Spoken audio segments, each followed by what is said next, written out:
Hi nerds! I wanted to do a quick video back, so we'll see how quick this one goes, to Robert for his really great video that he just posted. Robert, thank you. I think it was great because I kind of knew what you were doing as soon as you slid off the screen the first time, but I wasn't sure until you were like down to about here whether or not you were actually shaving. Is he? I didn't hear Devin. I don't know if he's actually going over to help him. Thank you for that. That was a wonderful present to me. I feel like that was a wonderful retribution for failing on the November challenge. I'm very glad I don't have to shave, if that wasn't made clear by the taunt song. You are a very awesome little brother. So thank you for being obnoxious all the time, but also being awesome. Oh, darn it! I should have gotten footage of the $5 bill on the wall. That would have been terrific. I want to point out how much of our relationship is actually based around Legos. I think that is a little weird.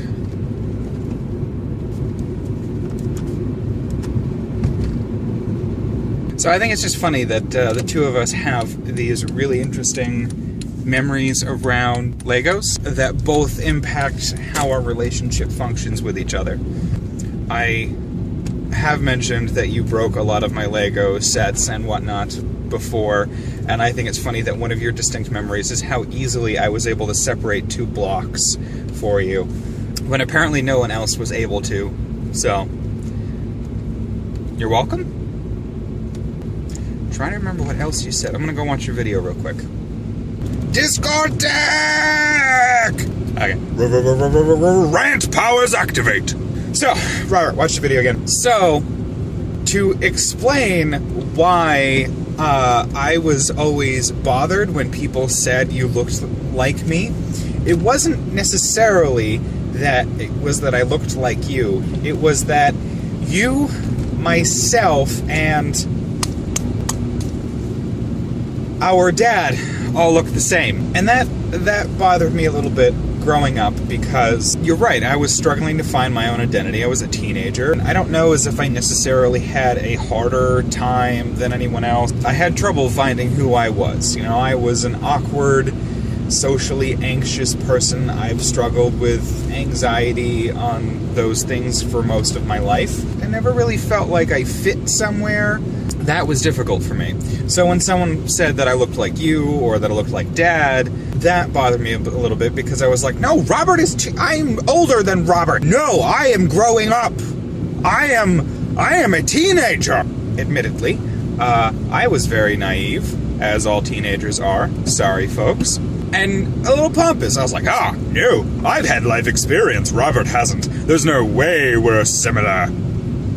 And then when people said that I was like Dad, well, you know that I have not always gotten along with Dad, and he hasn't always gotten along with me. Just a fact of life. Those things are getting better. And my reaction was, I am not that old. I am not my father. Nay, I am nearly a man, and I am my own man. You cannot label me. So the other interesting thing is that I always assumed you had a similar feeling about this situation that I did. That being that it was annoying being compared to me. Apparently not!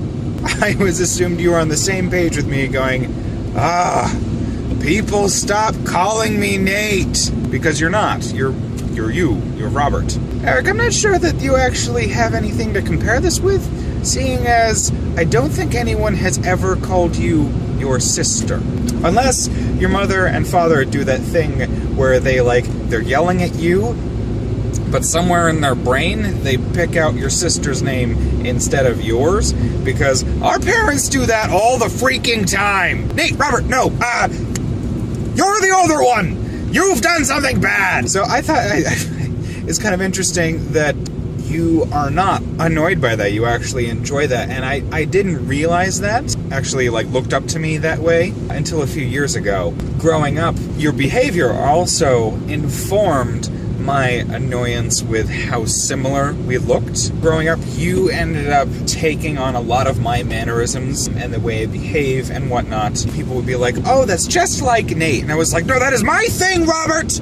That is how I waggle my finger! Something like that. Now I enjoy them because there are things that we share. We get together and something nerd-tastic happens and we both seem to react in the same way at the same time. And I actually kind of enjoy that. So growing up I was like, no, that is, you're acting like me, Robert. Stop acting like me. And now you don't. I mean, we have a lot of the same behavior, we like a lot of the same things, but the real situation is that you are your own person, and I've come to understand often we are a composite of the people we have chosen to surround ourselves with. And so there are things that you do that I do, there are things that I do that you do, there are things that Eric does that we do, there are things that Luigi and Chris do that I do, you know, and friends that I no longer have. I still have like little bits of their behavior and thought patterns and whatnot in my personality. Personality is a composite of the way that we perceive ourselves and others perceive it. It's complicated. The other side of that is I also, see, this is my dual dichotomy thing again. I also enjoyed it because introducing you to new people, I was often like, and this is my clone. He is 7 years younger than me. He is exactly like me, but we call him Robert. So, you're right, identity is a big thing. And when I started growing facial hair in, like, later years in high school, it grew in much like yours. It was patchy, it was thin, it was not manly in any way. It was very much the beard of a young boy. Scraggly and patchy like a burnt mulberry bush. Yeah. Sometime around college, I went camping in the woods for a week and a half. Obviously, I didn't shave. The beard grew out, and then when I got back, I just, like, never got around to shaving, which is often how my beard sort of grows. Just like, can't be bothered today. Can't be bothered today. Can't be bothered today. And then like a month goes by and I'm like, I am a woodsman. And I sort of was like, oh, you know, I actually kind of like this. I didn't enjoy having the beard. I was like, oh, this is an annoying part of being an adult. To shave all the freaking time. Aha! But I don't have to shave all the time. Because I found out that I look rather nice like this. Yeah. So instead, I do not shave, and I sort of identified with it, and I realized I could style it in a way that was very distinctful to me. You know, I shaved once after I had had it for a while. Lennon, seeing me for the first time after I had, like, shaved it completely off. And he was just like, and he just kind of looked at me, and he's like, what did you do to your face? Where did the beard go? Don't do that! Admittedly, I wasn't too pleased with it either. Which is why I offered it up as collateral to you and Eric for the month of November. Where you guys, one, No Shave-vember, so I knew it was going to be nice and big, and it would be really noticeable when I went from shaggy to clean-shaved altar boy. Because honestly, I just look amazingly young. So yes, it's very important to my identity of who I am, and thankfully, even if I did shave clean, it would only be about a week before it started growing back and was noticeable again. So Robert, thank you. I really needed your video today. I literally laughed out loud. Did remember that it was Mom's birthday tomorrow. Thank you for the subtle reminder. I did go and wish her a happy birthday early. So thank you for accompanying me on my ride to work. I hope you found it enjoyable and informative. You are an awesome little brother. Eric, you are also fantastic. Nerds, you are all amazing. Good night. Train. We have a train too, Robert!